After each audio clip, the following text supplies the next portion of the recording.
Good evening, dear students.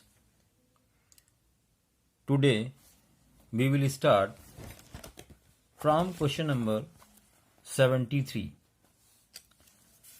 Question number 73 से हम लोग स्टार्ट करेंगे और यहाँ पे जो नेक्स्ट क्वेश्चन है वो आपका कंस्ट्रक्शन का है। तो बेटा कंस्ट्रक्शन को बहुत ध्यान से आपको समझना है। क्वेश्चन क्या है, क्वेश्चन पहले समझ लें। ये आपके सीबीएसई ने जो पेपर अपलोड किया है उसी सेट का अगला क्वेश्चन है। क्वेश्चन ध्यान से देख लें, क्वेश्चन में लिखा हुआ है, आप क्वेश्चन को समझ लें।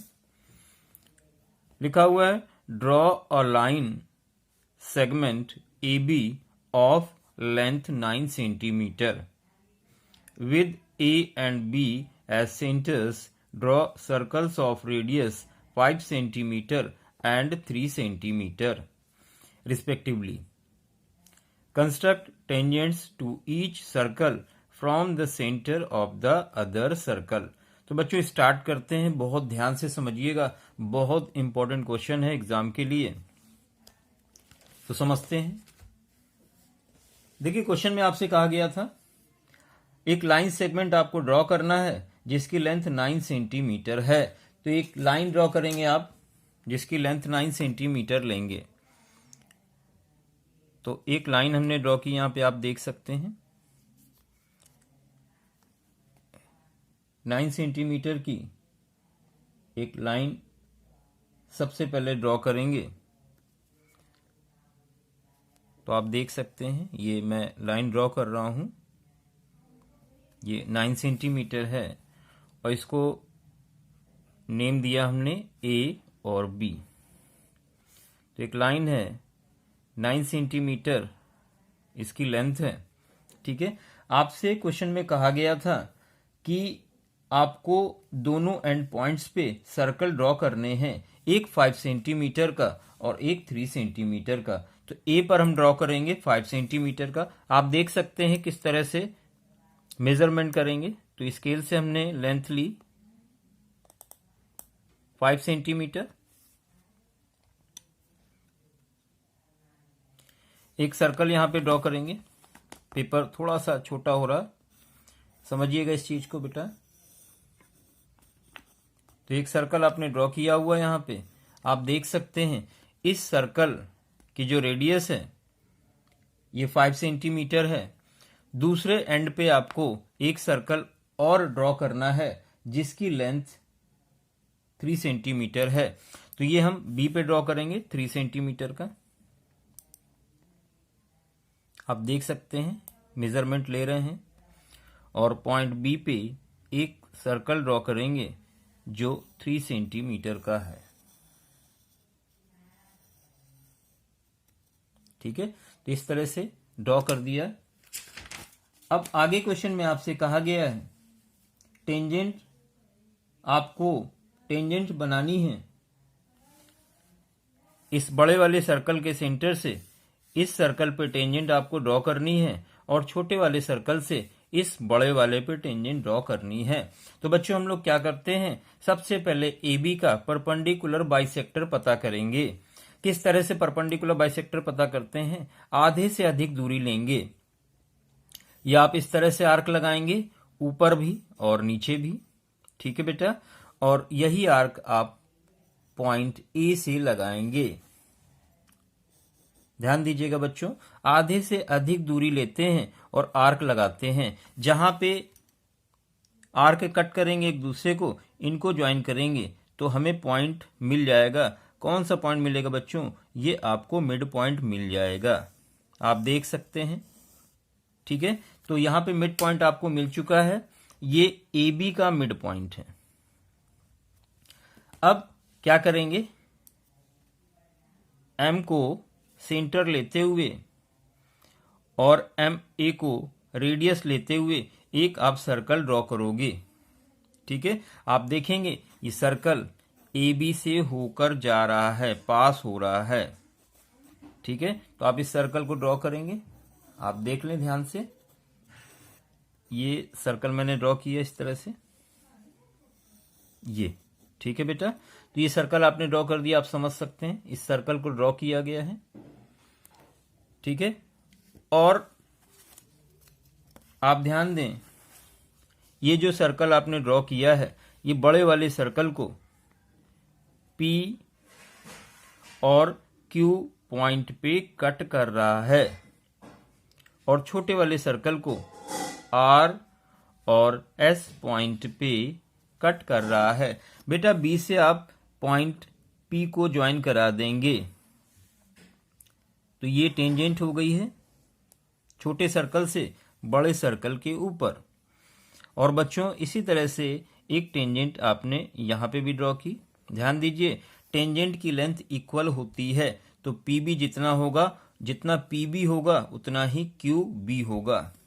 इसी तरह से बड़े वाले सर्कल के सेंटर से आपने टेंजेंट ड्रॉ की AR, और बच्चों इसी तरह से आपने ड्रॉ की AS, ठीक है। तो इस तरह से आप देख सकते हैं कितनी आसानी से हम लोगों ने टेंजेंट बना ली है इन सर्कल के ऊपर। तो बड़े वाले सर्कल से टेंजेंट ड्रॉ की आपने AR और AS, आपस में लेंथ इक्वल होगी। और इसी तरह से छोटे वाले सर्कल से आपने बड़े सर्कल पर टेंजेंट ड्रॉ की BP और BQ, ये भी आपस में इक्वल होंगी। बच्चों साथ में इसके स्टेप भी आपको लिखने होंगे। स्टेप कैसे लिखेंगे, ध्यान से सुन लें, समझ लें, हम चीजों को रिपीट करेंगे। Draw a line segment AB of 9 centimetre. सबसे पहले हमने एक लाइन सेगमेंट बनाया AB जिसकी लेंथ 9 सेंटीमीटर ली। Taking A and B as center, draw two circles radii of 5 centimetre and 3 centimetre respectively. A से हमने 5 सेंटीमीटर का एक सर्कल ड्रॉ किया, इसी तरह से हमने B से 3 सेंटीमीटर का सर्कल ड्रॉ किया, ठीक है बेटा। Bisect the line AB, let midpoint of AB be M, और हमने AB का मिड पॉइंट पता किया, ठीक है, जो कि M है, ठीक है, M से, ठीक है। अब taking M as centre, draw circle of radius AM which intersect two circles at point PQRS, और जब हमने इसके मिड पॉइंट से MA रेडियस लेके सर्कल को ड्रॉ किया तो आपने देखा ये PQRS इतनी जगह सर्कल को कट कर रहा है। Join AR, AS, BP and BQ, ठीक है बेटा। तो इस तरह से आपने देखा कि टेंजेंट ड्रॉ करना कितना आसान है। बच्चों इस क्वेश्चन को और क्लियर करने के लिए आपको बार बार देखना होगा, तो वीडियो को पीछे जाकर बार बार आप देखें। अगले क्वेश्चन की तरफ बढ़ते हैं।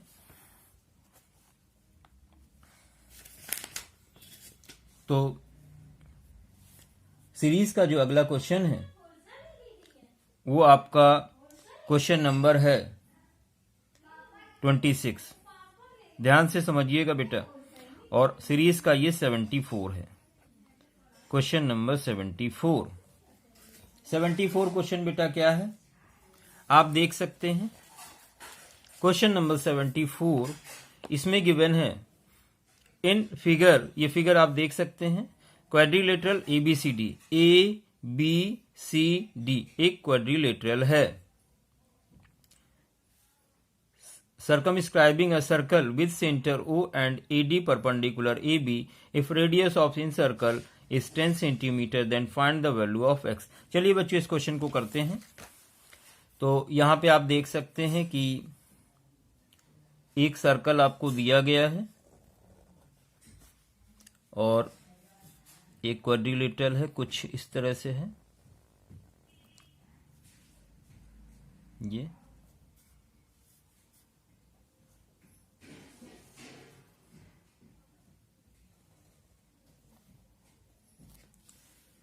ये पॉइंट हैं आपके A,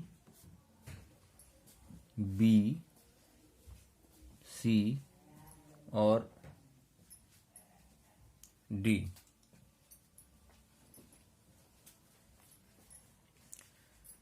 और जहां पे सर्कल टच कर रहा है इनको, ये पॉइंट्स हैं P, Q पे टच कर रहा है आर पे टच कर रहा है और बेटा एस पे टच कर रहा है। यहां से ये रेडियस आपको गिवन है 10 सेंटीमीटर। बेटा ये 10 है, यहाँ परपेंडिकुलर ड्रॉ करेंगे, ये भी 10 सेंटीमीटर होगा। ठीक है बच्चों, आपको आरसी की लेंथ 27 गिवन है। ठीक है, और साथ में जो ये वैल्यू है ये x गिवन है, ये टोटल लेंथ जो है ये x है। ठीक है, और ये लेंथ 38 दी है।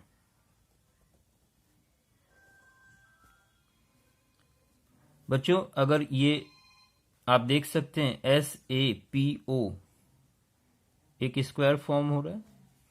अगर ये 10 है तो ये कितना हो जाएगा, ये भी 10 होगा, ये 10 है तो ये भी 10 होगा। अब आप ध्यान दें, अगर A से B तक की लेंथ x है तो PB कितना बचेगा आपका, PB होगा x माइनस 10। ठीक है, इसी तरह से बच्चों BQ की लेंथ कितनी होगी, ये भी आपकी x माइनस 10 होगी। क्यों होगी ये हम आपको बता देते हैं। जब एक्सटर्नल पॉइंट से टेंजेंट ड्रॉ की जाती है तो उनकी लेंथ इक्वल होती हैं। तो B एक एक्सटर्नल पॉइंट है, यहाँ से टेंजेंट ड्रॉ की गई है BQ और BP, तो इनकी लेंथ आपस में इक्वल होगी। तो अगर x माइनस 10 ये है तो ये भी x माइनस 10 होगी। ठीक है बच्चों, इसी तरह से ये x माइनस 10 है। ठीक है, ये आपकी 27 है RC 27 है, तो आपको पता है कि CQ की लेंथ कितनी होगी, C से Q की लेंथ भी कितनी होगी, ये होगी बेटा 27। ठीक है, तो आप देख सकते हैं BQ की लेंथ है x माइनस 10, और बेटा अगर इस साइड से आप BQ की लेंथ निकालते हैं, BQ की लेंथ तो कितनी होगी, टोटल 38 था, 38 से आप 27 माइनस कर देंगे। 27 माइनस क्यों करेंगे, क्योंकि C से एक्सटर्नल पॉइंट है C, यहां से टेंजेंट ड्रॉ की गई है, CR है और CQ है, इनकी लेंथ आपस में इक्वल होगी। अगर ये 27 है तो ये भी 27 होगी C से Q तक। तो आपने 38 से 27 माइनस किया, ये बच्चों कितना आ जाएगा, ये आपका आ जाएगा 1 1। अब देखिए BQA भी है और BQA भी है, इसलिए दोनों आपस में इक्वल होंगे। तो आप लिखेंगे x minus 10 is equal 11, therefore x is equal 21 centimetre. ये फाइनल आंसर हो गया बेटा। ठीक है, अगले क्वेश्चन की तरफ हम लोग बढ़ेंगे। 21 सेंटीमीटर आपको आंसर मिल चुका है। अगले क्वेश्चन की तरफ बढ़ेंगे, क्वेश्चन नंबर 75। ठीक है, 75 देखेंगे, 75 क्वेश्चन, और इसके अकॉर्डिंग क्वेश्चन नंबर 27 देखिए, लिखा हुआ prove that 2 minus root 3 is irrational given that root 3 irrational. आपने प्रूव करना है कि 2 माइनस रूट 3 एक इररेशनल नंबर है, जबकि रूट 3 इररेशनल गिवन है ऑलरेडी। चलिए देखते हैं इस क्वेश्चन को। तो यहां पे हम लोग लेट करेंगे, let 2 minus root 3 is a rational number. अगर बेटा ये रेशनल नंबर है तो आप इसको P अपॉन Q के फॉर्म में लिख सकते हैं। तो आप लिखेंगे 2 minus root 3 is equal P upon Q, where P and Q are co-prime and Q not equal to 0। देखिए जहां पर 2 माइनस रूट 3 को आपने P अपॉन Q के फॉर्म में लिया है, क्योंकि रेशनल नंबर को हम P अपॉन Q के फॉर्म में लिख सकते हैं। ठीक है, where P and Q are coprime, P और Q को प्राइम है, साथ में Q नॉट इक्वल टू 0 है। कभी भी अपॉन वाली वैल्यू 0 नहीं होगी। और ये दोनों नंबर कैसे होंगे? को प्राइम होंगे। बच्चों को प्राइम नंबर वो नंबर होते हैं जहां पे कुछ भी कॉमन ना हो। जैसे P अपॉन Q यहाँ पे हो सकता है 1/2 या 3/7, 5/8। ठीक है, ये को प्राइम है। अब यहां पे क्या करेंगे हम? √3 को हम उस साइड में लेके गए, पॉजिटिव हो जाएगा। P अपॉन Q को इधर लेकर आए, तो बच्चों यहां से क्या आ गया? √3 is equal 2Q minus P upon Q, LCM लेने के बाद। बेटा ध्यान दीजिए, since P upon Q is a rational number, ठीक है, ये एक रेशनल नंबर है, इसलिए 2 minus P upon Q is also a rational number. Short में लिखेंगे इसको, यहां पे एलसीएम ले लेंगे तो 2Q minus P upon Q is also a rational number। ठीक है बच्चों, but √3 is an irrational number। देखिए क्वेश्चन में आपसे कहा गया था कि √3 एक इरेशनल नंबर है। बच्चों ये आपका क्या है? ये आपका रेशनल नंबर है, अभी आपने लेट किया था, जबकि ये √3 एक इरेशनल नंबर है और कभी भी रेशनल नंबर इरेशनल नंबर के इक्वल नहीं होता है। Therefore it contradicts our hypothesis. Therefore it contradicts our hypothesis। Therefore 2 minus √3 is an irrational number। ठीक है बच्चों, तो ये कंट्राडिक्शन मेथड कहलाता है, जहां पर शुरुआत में तो हम लेकर चले थे कि ये एक इरेशनल नंबर ना होकर रेशनल नंबर है, और बाद में हमने ये दिखा दिया, ये प्रूव कर दिया कि एक्चुअल में 2 माइनस √3 रेशनल नंबर नहीं है, ये एक्चुअल में एक इरेशनल नंबर है। ठीक है बच्चों, तो ये नेक्स्ट क्वेश्चन था आपका। अगले क्वेश्चन की तरफ बढ़ते हैं, क्वेश्चन नंबर 76।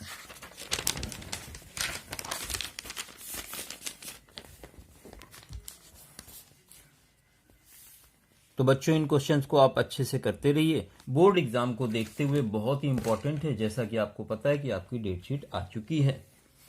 देखिए नेक्स्ट क्वेश्चन क्या है, जो पेपर अपलोड किया था सीबीएसई ने वेबसाइट पे, उसका अगला क्वेश्चन देखिए क्या है। If one root of quadratic equation 3x² plus px plus 4 is equal 0 is 2/3, then find the value of p and other root of the equation. तो चलिए समझते हैं इस क्वेश्चन को, बहुत आसान क्वेश्चन है और पूरा क्वेश्चन कंप्लीट होने के बाद आपको अच्छे से क्लियर हो जाएगा।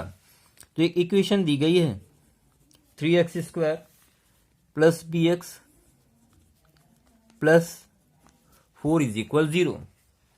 Since 2/3 is a root. ठीक है, तो आगे कैसे करेंगे ध्यान से समझिएगा, बहुत आसान क्वेश्चन है और बहुत आसानी से आपको ये क्लियर हो जाएगा। क्वेश्चन में आपसे कहा गया है इस p की वैल्यू फाइंड करें, साथ में जो दूसरा रूट है उसको भी फाइंड करें। चलिए इसको करते हैं। सॉरी बच्चों, आपको सम ऑफ रूट पता है और प्रोडक्ट ऑफ रूट भी पता है। ठीक है, तो सम ऑफ रूट क्या होता है? Alpha plus beta is equal, since alpha plus beta is equal minus B upon A. Alpha आपको पता है 2/3 है, प्लस बीटा आपको नहीं पता है, माइनस बी क्या होता है, जो एक्स के साथ है उसी को बी कहते हैं, और जो कॉफिशिएंट एक्स स्क्वायर का है वो आपका 3 है। ठीक है, तो यहां से बीटा की वैल्यू आ जाएगी -p/3 -2/3। ठीक है, इसको इक्वेशन 1 बना के हम छोड़ देते हैं। सेकंड कंडीशन आपको पता है, alpha into beta is equal C/A होता है। अल्फा बच्चों कितना है 2/3, बीटा बच्चों कितना है पता है आपको -p/3 -2/3। ठीक है, इज इक्वल C कितना है कांस्टेंट टर्म जो कि 4 गिवन है और A की वैल्यू 3 है। आप देख सकते हैं इक्वेशन से एक्स स्क्वायर के साथ A होता है कॉफिशिएंट, x का कॉफिशिएंट B और कांस्टेंट टर्म C। तो चलिए यहां तक सॉल्व हो गया था। आप ध्यान दें 3 से 3 कैंसिल हो जाएगा, 2 2 जा 4।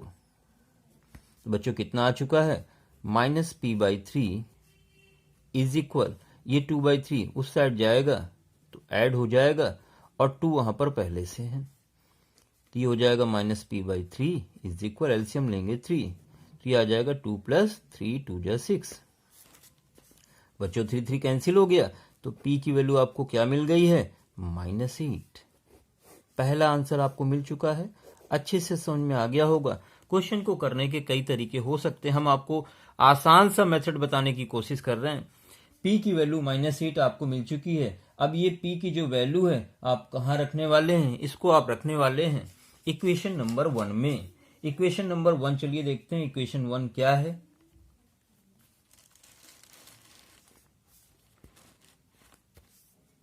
इक्वेशन 1 आपकी थी, ये देखिए बीटा इज इक्वल, ठीक है, तो अदर रूट क्या हो जाएगा, बीटा इज इक्वल -p/3 -2/3। यहां पर एलसीएम ले लिया आपने 3 माइनस माइनस प्लस यानी 8 हो जाएगा प्लस का -2, तो बच्चों कितना आ जाएगा 6/3 यानी दूसरा रूट आपको मिल चुका है 2। ये आपका सेकेंड आंसर है। तो बच्चों समझ में आ गया होगा आपको, बहुत आसान सा क्वेश्चन था। चलिए बढ़ते हैं अगले क्वेश्चन की तरफ। नेक्स्ट क्वेश्चन देखिए क्या है। नेक्स्ट क्वेश्चन आपका है क्वेश्चन नंबर 77।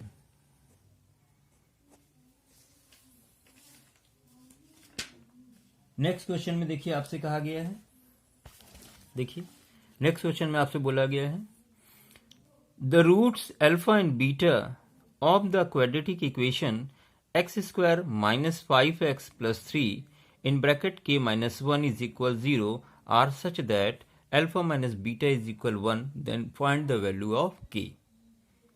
चलिए समझते हैं इस क्वेश्चन को, आसान सा क्वेश्चन है। देखिए आपको गिवन है x square -5x + 3 in bracket k -1 is equal 0। ठीक है, आपको कंडीशन पता है अल्फा प्लस बीटा क्या होता है, अल्फा प्लस बीटा होता है -b/a। तो बच्चों क्या आ जाएगा, alpha plus beta is equal आ जाएगा, देखिए b क्या है, x का कॉफिशिएंट -5, तो आप यहां पर रखेंगे -5/a की वैल्यू क्या है 1। a क्या है एक्स स्क्वायर का कॉफिशिएंट, तो बच्चों यहां से क्या आ गया alpha plus beta is equal 5। ठीक है, और आपको गिवन था alpha minus beta is equal 1, ये गिवन है। दोनों को आपने फिलहाल ऐड कर दिया, ये कैंसिल हो गया, 2 अल्फा इज इक्वल कितना आ गया 6। तो बच्चों अल्फा कितना आ जाएगा 3 आ जाएगा। यहां तक तो आपको क्लियर हो गया होगा। अब दूसरी वैल्यू कैसे निकालेंगे, तो यहीं पे सॉल्व करते हैं। ध्यान दीजिए, सेकंड कंडीशन यूज करेंगे, alpha into beta is equal क्या होता है बच्चों, alpha into beta is equal C/A। ठीक है, तो अल्फा तो 3 है इंटू बीटा, बीटा बच्चों नहीं पता तो बीटा आपको निकालना होगा, तो यहीं पे कर लेते हैं। अल्फा प्लस बीटा ये 5 था, अल्फा की वैल्यू आपने यहां पर 3 रख दी, अल्फा की वैल्यू आपने 3 रख दी, प्लस बीटा इज इक्वल 5, इसलिए बीटा कितना मिल जाएगा 2। चलिए हो गया आसानी से। तो चलिए यहाँ पे वैल्यू रखते हैं। अल्फा आपने कितना रख दिया 3, बीटा की वैल्यू है 2 इज इक्वल, सी क्या है कांस्टेंट टर्म है जो कि कितना है 3k-1 अपॉन में ए की वैल्यू 1 है। ठीक है बच्चों, तो ये हो जाएगा 6 इज इक्वल 3k-1। देखिए 3 से 6 कट हो जाएगा 2 टाइम, तो k इज इक्वल कितना आ जाएगा 2 था इधर बेटा, -1 इधर आएगा तो प्लस हो जाएगा 2 + 1, तो बच्चों k की वैल्यू मिल जाएगी 3। यही आपको फाइंड करनी थी। तो बच्चों आज का वीडियो आपको पसंद आया होगा और आपसे रिक्वेस्ट है कि सब्सक्राइब करते रहें और हम भी वीडियो को आगे बनाते रहें और अच्छी क्वालिटी से बेहतर तरीके से आपके सामने प्रस्तुत कर पाएं। उसके लिए ज़रूरी है आप सब्सक्राइब करें, शेयर करें ज़्यादा से ज़्यादा लोगों के बीच में। धन्यवाद। आगे फिर हम वीडियो लेके आएंगे। अगले वीडियो के लिए तैयार रहें। कल आपको फिर से अगला वीडियो मिलेगा और आप बोर्ड की तैयारी करते रहें क्योंकि डेट शीट भी आप जारी हो गई है। धन्यवाद।